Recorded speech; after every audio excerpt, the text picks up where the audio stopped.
ಸುತ್ತೂರು ಜಾತ್ರೆಯಲ್ಲಿ ಭಾರಿ ಅನಾಹುತವೊಂದು ತಪ್ಪಿರುವಂತಹ ವಿಚಾರವನ್ನ ಸ್ವಲ್ಪ ಹೊತ್ತಿನ ಮುಂಚೆ ನಾವು ಗಮನಿಸ್ತಾ ಇದ್ವಿ. ಸದ್ಯ ಅಪಾಯದಿಂದ ಸುತ್ತೂರು ಶ್ರೀಗಳು ಪಾರಾಗಿದ್ದಾರೆ ಅನ್ನೋದು ಗೊತ್ತಾಗ್ತಾ ಇದೆ.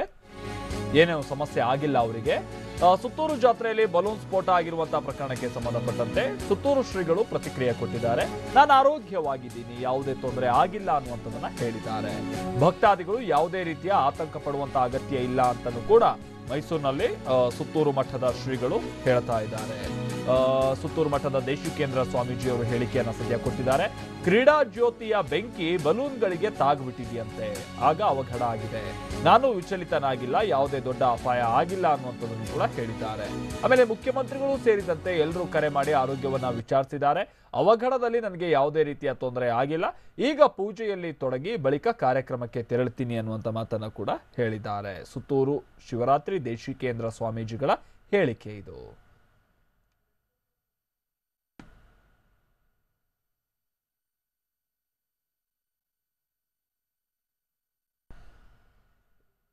ಈ ಬಲೂನ್ಗಳು ನಾವು ಗಮನಿಸ್ತಾ ಇರ್ತೀವಲ್ಲ, ಅದು ಗಾಳಿಯಲ್ಲಿ ಬಿಟ್ರೆ ಹಾಗೆ ಹಾರ್ಕೊಂಡು ಹೋಗ್ಬಿಡುತ್ತವೆ. ಈ ನಾರ್ಮಲ್ ಬಲೂನ್ಗಿಂತ ಬೇರೆ ತರದ ಬಲೂನ್ಗಳು ಅಂದ್ರೆ ಈ ನೈಟ್ರೋಜನ್ ಬಲೂನ್ ಅಂತ ಹೇಳ್ತಾರೆ. ಈ ನೈಟ್ರೋಜನ್ ಬಲೂನ್ಗಳು ಈ ಬೆಂಕಿಗೆಲ್ಲ ತಗುಲಿದ್ರೆ ಅವು ಬೆಂಕಿ ಹೊತ್ಕೊಂಡ್ಬಿಡುತ್ತೆ ಒಂದೇ ಸಲ.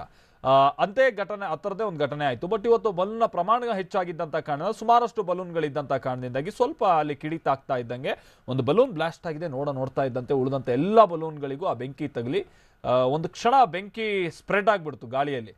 ಆಗ ಅಲ್ಲಿ ಸುತ್ತೂರು ಶ್ರೀಗಳು ಕೂಡ ಇರ್ತಾರೆ, ಅವರು ಕೂಡ ಸೇರಿದಂತೆ ಅಲ್ಲಿದ್ದಂಥ ಒಂದಷ್ಟು ಮಂದಿಯ ಮೇಲೆ ತಲೆ ಮೇಲ್ಗಡೆನೆ ಆ ಬೆಂಕಿ ಒಂದು ರೀತಿ ಭುಗ್ ಅಂತ ಬಂದು ಆನಂತರದಲ್ಲಿ ಅದು ಹೋಗುತ್ತೆ. ಆದರೆ ಸುತ್ತೂರು ಶ್ರೀಗಳಿಗೆ ಏನಾದ್ರು ಹೆಚ್ಚು ಕಮ್ಮಿ ಆಗ್ಬಿಡುತ್ತೆ. ಯಾಕಂದರೆ ಸಹಜವಾಗಿ ಆ ಥರ ಒಂದ್ಸಲ ಗಾಳಿಯಲ್ಲಿ ಬೆಂಕಿ ಸ್ಪ್ರೆಡ್ ಆದರೂ ಕೂಡ ಕಣ್ಣಿಗೆಲ್ಲ ತಗುಲಿದ್ರೆ ಭಾಳ ಸಮಸ್ಯೆ ಅದು. ಆ ಥರದ್ದು ಏನಾದ್ರು ಆಗ್ಬಿಟ್ಟಿದೆಯಾ ಅನ್ನುವಂಥ ಭಯ ಇತ್ತು. ಆದರೆ ಸುತ್ತೂರು ಶ್ರೀಗಳು ಅಂಥದ್ದೇನೂ ಆಗಿಲ್ಲ ಅನ್ನುವಂಥ ಮಾತನ್ನು ಹೇಳಿದ್ದಾರೆ.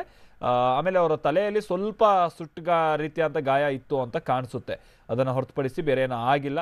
ಆಮೇಲೆ ಅಲ್ಲೂ ಕೂಡ ನನ್ನನ್ನು ವಿಚಲಿತ ಆಗಿಲ್ಲ ಅನ್ನುವಂಥದ್ದನ್ನು ಕೂಡ ಸುತ್ತೂರು ಶ್ರೀಗಳು ಹೇಳಿದ್ದಾರೆ. ಆ ವಿಡಿಯೋದಲ್ಲೂ ಕೂಡ ಗಮನಿಸ್ತಾ ಇದ್ದೀವಿ. ಸ್ಫೋಟ ಆಗ್ತಾ ಇದ್ದಂಥ ಸಂದರ್ಭದಲ್ಲಿ ಜನ ಹೆಂಗೆ ಕಕ್ಕಾಬಿಕ್ಕಿಯಾಗಿ ಓಡೋಗ್ತಾರೆ ಅನ್ನೋದನ್ನು ಗಮನಿಸ್ತಾ ಇದ್ದೀವಿ, ಎದ್ನೋ ಬಿದ್ನೋ ಅಂತ. ಬಟ್ ಶ್ರೀಗಳು ಬಹಳ ವಿಚಲಿತರಾಗಿಲ್ಲ, ಅವರು ಸ್ಥಳದಲ್ಲೇ ನಿಂತಿದ್ದಂತೂ ಕೂಡ ಗಮನಿಸ್ತಾ ಇದ್ದೀವಿ. ಅದರಲ್ಲೂ ಓರ್ವ ಜಟ್ಟಿನಂತೂ ಗಮನಿಸ್ತಾ ಇದ್ದೀವಿ. ಅದು ಅಲ್ಲಿ ಬ್ಲಾಸ್ಟ್ ಆಗ್ತಾ ಇದ್ದಂಗೆ ಅವ್ರು ಹೆಂಗೆ ಬಿದ್ದು ಓಡೋಗ್ತಾರೆ ಅಂತ. ಆದರೆ ಸುತ್ತೂರು ಶ್ರೀಗಳು ಅಂಥದ್ದೊಂದು ಭಯದ ರೂಪದಲ್ಲಿ ಅವರೇನೋ ಅಲ್ಲಿ ತೋರ್ಪಡಿಸ್ಕೊಂಡಿಲ್ಲ. ಆ ನಂತರದಲ್ಲೂ ಕೂಡ ಬಹಳ ಕಾಮಾಗೆ ಹೇಳಿದ್ದಾರೆ. ತಲೆಗೆ ಸ್ವಲ್ಪ ಹಣೆಗೆ ಸುಟ್ಟಗಾಯ ಆಗಿದೆ ಅಂತ ಕಾಣಿಸುತ್ತೆ.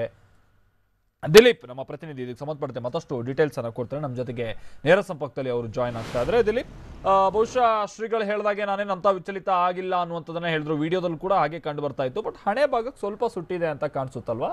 ದಿಲೀಪ್, ಏನು ಹೇಳಿದ್ರು ಶ್ರೀಗಳು? ಖಂಡಿತವಾಗ್ಲೂ ಮಲ್ತೇಶ್, ಏನಂದ್ರೆ ಈ ಒಂದು ಘಟನೆಯಲ್ಲಿ ಸುತ್ತೂರು ಶ್ರೀಗಳು ವಿಚಲಿತರಾಗಲಿಲ್ಲ. ದೃಶ್ಯಗಳನ್ನು ನೋಡ್ಬೋದು, ಎಲ್ಲರೂ ಕೂಡ ಗಾಬರಿಯಾಗಿ ಆ ಕಡೆ ಈ ಕಡೆ ಬಿದ್ರು. ಆದ್ರೆ ಸುತ್ತೂರು ಶ್ರೀಗಳು ನಿಂತ ಸ್ಥಳದಲ್ಲೇ ನಿಂತಿದ್ರು. ಎಷ್ಟು ದೊಡ್ಡ ಮಟ್ಟದಲ್ಲಿ ಬ್ಲಾಸ್ಟ್ ಆದಂತ ಸಂದರ್ಭದಲ್ಲೂ ವಿಚಲಿತರಾಗಲಿಲ್ಲ. ಒಂದು ರೀತಿಯಲ್ಲಿ ಅವರು ಧೈರ್ಯದಿಂದ ನಿಂತಿದ್ರು ಅಂತಾನೆ ಹೇಳ್ಬೋದು.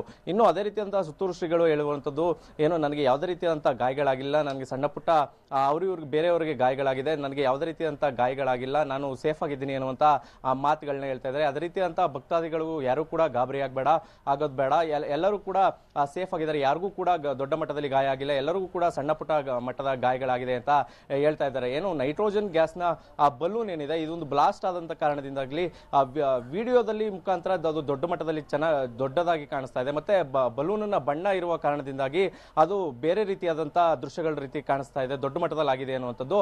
ಆದರೆ ಯಾವುದೇ ರೀತಿಯಂತ ದೊಡ್ಡ ಮಟ್ಟದಲ್ಲಾಗ್ಲಿಲ್ಲ, ನಾನು ಸೇಫ್ ಆಗಿದ್ದೀನಿ ಅನ್ನುವಂತ ಆ ಮಾಹಿತಿಯನ್ನ ಸುತ್ತೂರು ಶ್ರೀಗಳು ಹೇಳ್ತಾ ಇರತಕ್ಕಂಥದ್ದು. Maltesh, okay, thank you Dilip.